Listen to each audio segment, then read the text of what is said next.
Hey everyone, I am an everyday buddy fighter. So with Premier Buddyfight Ace being just yesterday, I'm going to do a spoiler review of episode 1.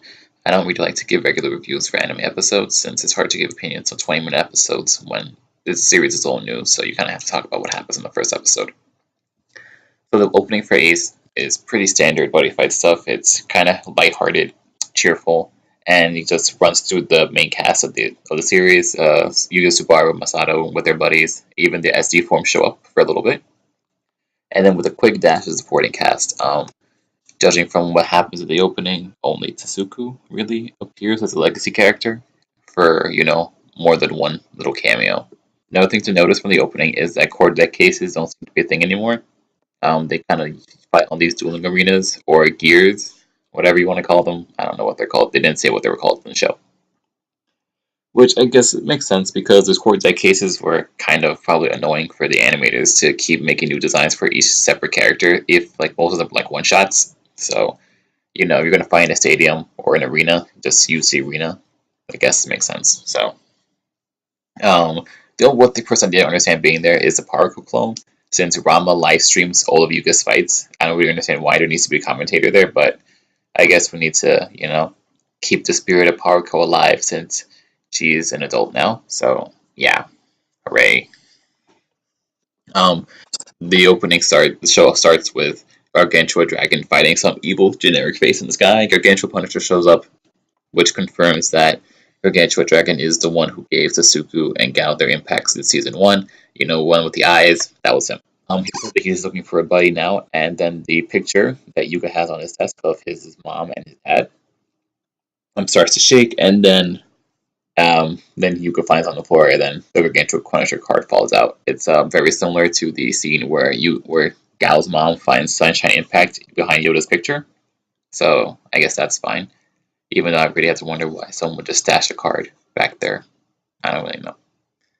Um, so later, Ranga starts their live stream. They play a bunch of games together, and they do this one cool trick from Sonic Riders, which I thought was kind of funny, and they fail epically, but that's part of the fun. So what can you really say? It's very charming, and really sets them up as like these two friends who are just in it to have fun. The one thing I don't really get is that they're called Ranga, and Yuga's the main star of the show, so why isn't it called Yuma? But I guess that's too similar to Yu-Gi-Oh.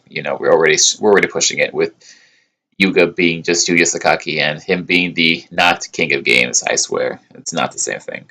No, it's not. Gao's only real mention in the show is that he used to be a legendary body fighter, and even the picture with Faruko that's on Yuga's desk is his face is blurred out, so you can't really see him any older than what he used to be. So yeah, Gao doesn't really make any appearances, and even then, Yuga kind of just shrugs it off. It's like, yeah, my dad used to play buddy fight, whatever, that's life. So yeah, um, they then go to the store and buy packs to do pack openings, but they only buy one pack each. So I'm like, that's not going to be a very long video. It's like a 10-minute ad revenue. No 10-minute ad revenue. Nope. Gotta get those buddy fight sponsors, man. Mushi Road, where you at? Um, but of course, because Yuga's the protagonist, the first pack he opens has a Gargantua Dragon card, which buddy rare cards, not so rare when you're a protagonist. What is funny though is that when Gargantua Dragon manifests, Yuga starts asking a lot of questions, and meanwhile he's just ignoring everything he's saying, just thinking to himself. It happens a couple of times, but I just thought it was funny. Suzuku shows up in his flying magical future car. And then they show up to basically do the tutorial fight, and then he says that he has to test if Yuga's worthy of the Punisher card. There's like a deck building session for like 30 seconds, but it seems like Yuga's building his own deck, so Baku is no longer necessary for anything. Rest in peace, that guy, I guess. So they set up their decks on the new dueling arenas or whatever, the fighting stages, whatever you want to call them. And they do show that they do have new animations for the flags.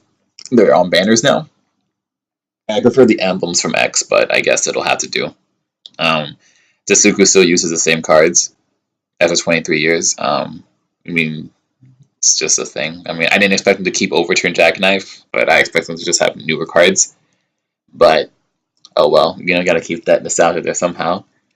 He does use one new form of Jack and one new item card, which they're actually pretty nice. They were revealed the same day of the episode, so I thought they were pretty cool. Of course, because he's the more experienced player, he ends up just destroying Yuga almost. It's a 13-1 lead, and then of course, as a new protagonist, you have to overcome these obstacles to prove yourself, yada yada yada. You know that stuff how it goes. But of course, if you're aware of the buddy fight game, deity dragon tribes can easily come back from 13-1, and that's just what happens. They do have a new animation for Soul Guard. It just the card gets knocked out of the monster, and the monster just like goes, ah, that's annoying. But they also do show like when you attack, the monster does actually rest, which I think was cool. And when it stands again for double attack, the card is shown standing and then resting again. So yeah, with Gargantua Dragon's abilities and his sword being able to double attack, he easily just walks over Jack's new form, and then G Evo is not really like shiny like Overturn. It's just like here's like a new color for like here's a new skin color, and then there we go. There was this one part, like after he activates it, there was this weird part with the narrator. I didn't get why that was there. It was like, I'm not watching an episode of JoJo, so what was the point of the narrator? So it was weird. But afterwards, after Gargantua Dragon sees that Yuga used him properly, he changes the Gargantua Punisher in his hand to Deity Gargantua Punisher, which is a significantly more powerful version of the card.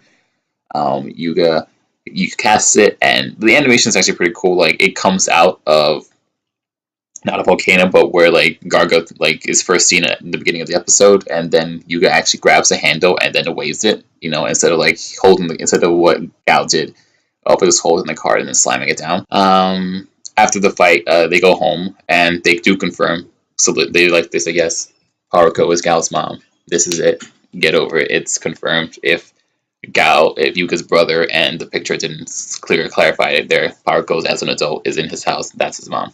Garga's SD form shows up. They go to this little bit of asking questions. And I'm like, nah, I don't have to answer your questions. And then the episode's over. That's it. It was a fun episode.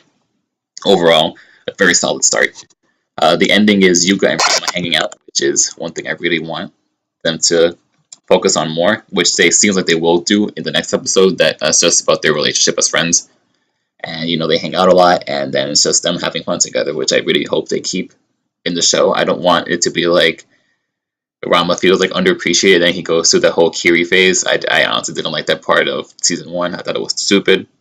So as long as we don't have Rama becoming the Grim Reaper, it's fine.